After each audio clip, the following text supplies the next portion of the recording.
Жеті лақ ертегісі. Ертеде бір ешкінің 7 лағы болыпты. Біреуі қара, қалғандары ақ екен. Орманға баруға жиналған ешкі лақтарын шақырып алып ақылын айтады.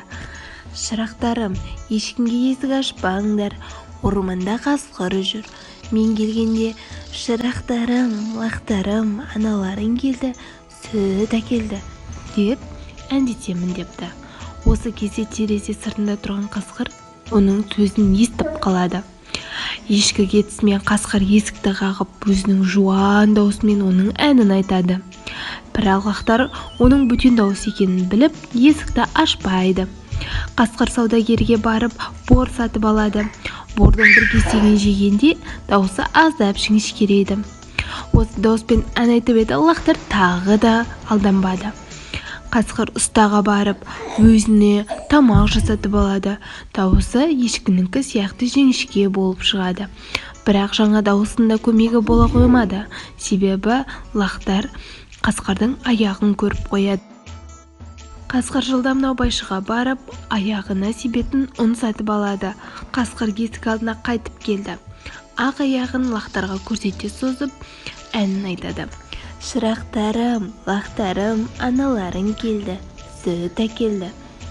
Қорықпаңдар, есікті ашыңдар деп әндеткенде лақтар сеніп, есікті аша жөнеледі. Қасқыр үйге кіріп келгенде лақтар жан-жаққа қашып тығылып қалады. Қасқыр олардың бәрінде тауып жеп қояды. Тек біреуін ғана байқамай қалады. Ол сағаттың артында тығылып қалған еді.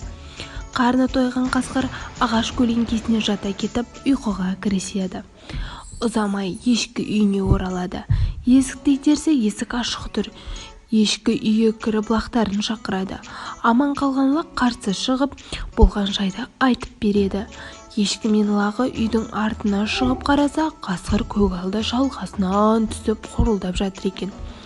Ешкі мүйізімен қасқырдың қарнын жарып жібергенде 6 лақ шыға келеді.